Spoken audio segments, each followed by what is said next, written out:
Oke, Assalamualaikum warahmatullahi wabarakatuh. Oke, pada pertemuan kali ini saya akan menjelaskan tentang sistem bahan bakar mesin bensin konvensional. Oke, sistem bahan bakar mesin bensin konvensional itu yang masih menggunakan karburator. Ini karburator. Oke ya. Oke, lanjut. Oke, komponen-komponen sistem bahan bakar mesin bensin konvensional. Yang di belakang ini ada fuel tank, ya. Kemudian ini ada fuel line atau pipa bahan bakar. Ada tiga ya, ada fuel line, kemudian fuel return, kemudian ada fuel emission control. Kemudian di sini ini ada fuel filter atau saringan bahan bakar. Kemudian ada fuel pump atau pompa bahan bakar. Kemudian di sini ada karburator.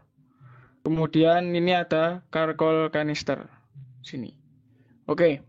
Untuk fungsinya, fungsi sistem bahan bakar pada mesin itu adalah untuk menyuplai kebutuhan bahan bakar ke dalam ruang bakar atau silinder mesin sesuai dengan kebutuhan atau kondisi kerja mesin. Oke ya. Misal kondisi kerja itu maksudnya misal mesin itu berputar stasioner, maka bahan bakar yang dibutuhkan itu akan disesuaikan ya jumlahnya. Kemudian misal mesin sedang berakselerasi atau kecepatan tinggi, maka bahan bakar yang disuplai ke mesin atau ke dalam silinder itu juga disesuaikan dengan kebutuhan untuk akselerasi. Seperti itu. Oke, lanjut ya. Oke, di sini ada fuel tank. Ya, ini fuel tank. Wujudnya seperti ini kalau dilepas. Oke ya. Kemudian kalau gambar konstruksinya adalah seperti ini. Oke, kemudian yang pertama ini bahannya terbuat dari plat besi yang di dalamnya dilapisi dengan lapisan anti karat ya. Kemudian di dalamnya terdapat separator. Ini separator untuk supaya bahan bakarnya itu cenderung rata saat kendaraan berguncang. Jadi seperti kalau kalian pernah lihat korek gas itu ada separatornya, yaitu fungsinya sama itu untuk mencegah ini permukaan bahan bakar ini agar tetap rata saat kendaraan itu berguncang atau dalam kondisi miring seperti menanjak atau menurun seperti itu. Kemudian tangki bahan bakar ini letaknya biasanya di belakang bawah ya untuk menghindari kebocoran pada saat terjadi benturan sehingga diletakkan di situ. Itu tempat yang disesuaikan, itu ya yang aman. Kemudian ini ujung pipa isap bahan bakar itu diletakkan dengan jarak 2-3 cm dari dasar tangkinya ini. Di sini ada strainer ya. Ini adalah saringan kasar. Itu kenapa nggak mentok, karena untuk mencegah terhisapnya air dan kotoran. Ya, kita tahu bahwa air itu berat jenisnya lebih berat daripada bahan bakar ya. Di sini bensin ya, berarti bahan bakar bensin. Sehingga kalau ini terlalu ke dasar nanti kotoran dan airnya nanti bisa ikut terhisap. Seperti itu. Oke. Ini untuk tangki ya, seperti ini ya. Ini ada pipa pernafasan di sini. Nah, yang salurannya yang ada ini ya main fuel line. Nah, ini untuk ke saluran untuk yang ke karburator. Kemudian yang ini fuel return line ini yang saluran pengembali. Bila ada sisa bahan bakar akan dikembalikan ke tangki. Kemudian ini fuel sender unit, ini untuk indikator bahan bakar, ini indikator bahan bakar. Kemudian ini adalah saluran untuk ke uap bahan bakar disalurkan ke charcoal canister ya. Kemudian ini pipa untuk mengisi bahan bakar. Dan di sini ada air breather hose, itu untuk saluran pernafasan. Ya, untuk apa fungsinya? Untuk menggantikan udara yang di sini ya. Ini kan kalau misalnya bahan bakar disap, itu kan bahan bakarnya mengalir ke karburator, sehingga di sini bahan bakarnya akan berkurang. Kalau berkurang berarti dia harus ada zat yang menggantikan di atasnya ini. Berarti harus ada udara yang masuk ke sini. Ya, makanya ini tidak boleh buntu. Ini harus plong ya salurannya ya. Sehingga udaranya lancar. Nah, kalau misal ini buntu, nanti ini bahan bakarnya akan sulit untuk dihisap karena di sini terus jadi vakum. Ini fungsinya air breather hose. Seperti itu.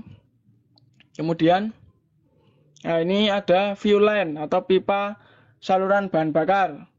Ada 3 ya tadi. Saluran utama untuk mengirimkan bahan bakar ke pompa bahan bakar. Kemudian ada saluran pengembali atau return line untuk mengembalikan kelebihan bahan bakar ke dalam tangki. Biasanya itu kelebihannya bisa di karburator, bisa di pompa. Nanti ada pengembalinya. Ini pipanya ke tangki. Kemudian saluran untuk emisi bahan bakar. Nah, fungsinya untuk menyalurkan gas uap bahan bakar yang mengandung HC ke karkol kanister sini. Ini. Oke ya. Oke, nah ini karkol kanister itu apa? Karkol kanister itu adalah komponen untuk menampung uap bahan bakar. Fungsinya untuk memisahkan gas HC atau hidrokarbon supaya tidak mencemari lingkungan. Ya. Nah, di dalamnya ini terdapat arang aktif. Ini aktif karkol itu arang aktif ya.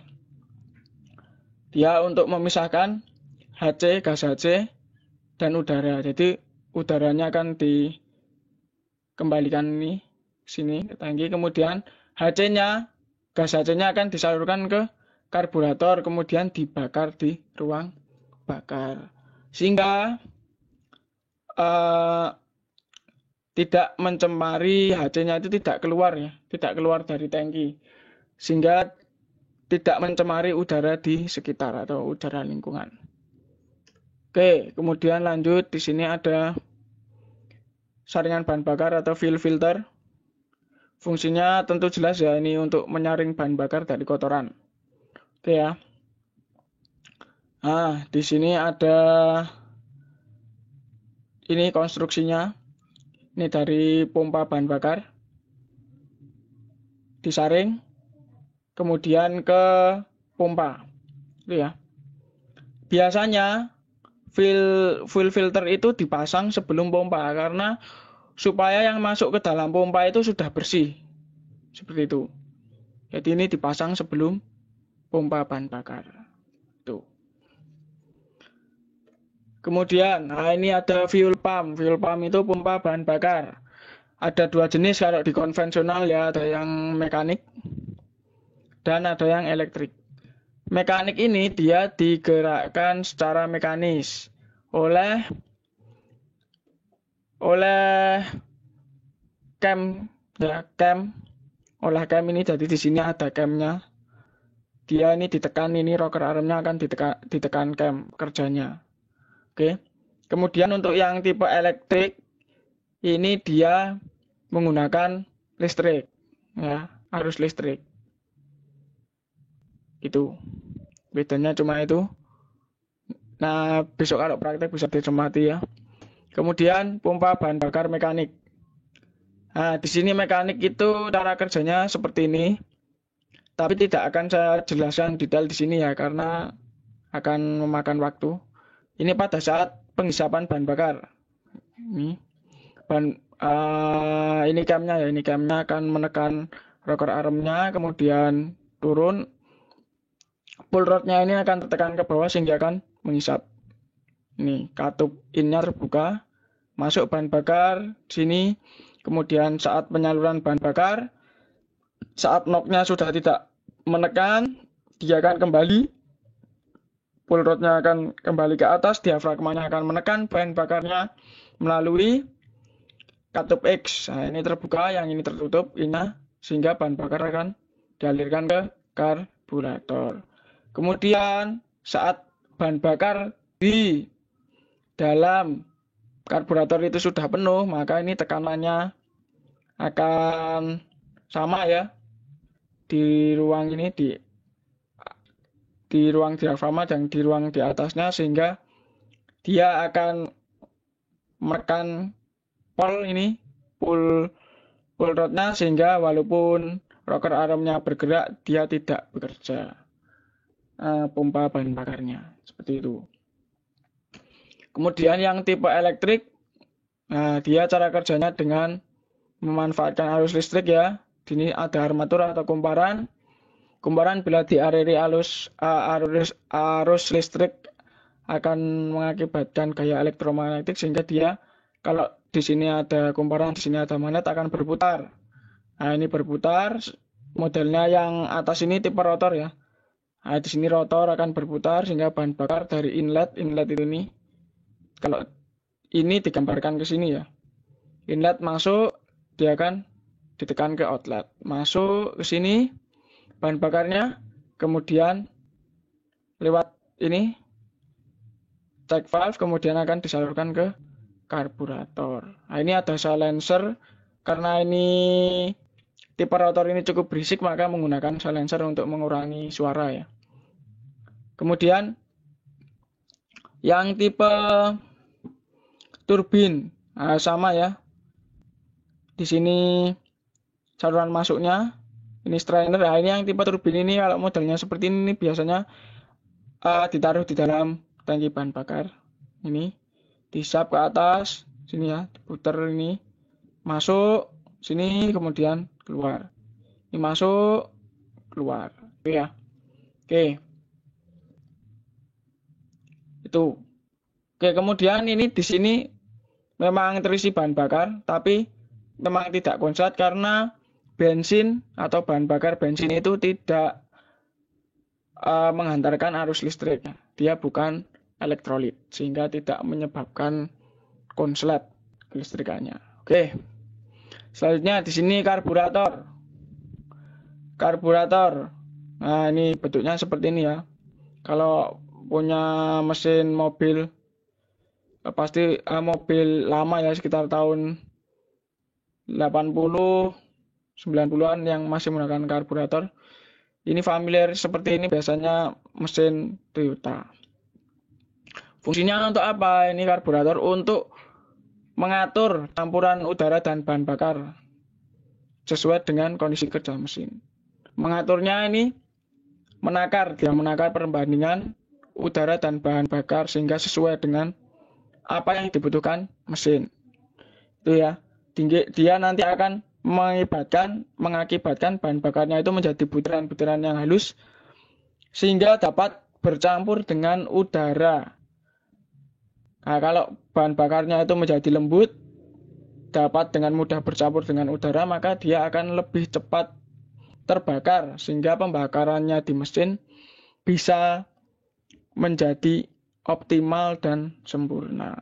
Oke. Nah, ini untuk skemanya, skema aliran bahan bakar mesin bensin konvensional. Itu ya, ini contohnya kalau yang pakai pompa mekanik ya. Tuh. Nah, pertama bahan bakar dari tangki ya, dari tangki. Kemudian pada saat mesin itu di starter, maka mesin berputar. Maka gini, kalau pakai yang pompa mekanik, maka pompanya akan bekerja, maka bahan bakarnya terhisap melalui ini full filter ya, disaring, kemudian akan disalurkan ke pompa bahan bakar atau fuel pump.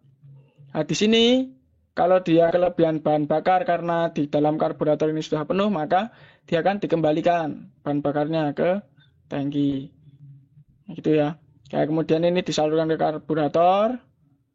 karburator kemudian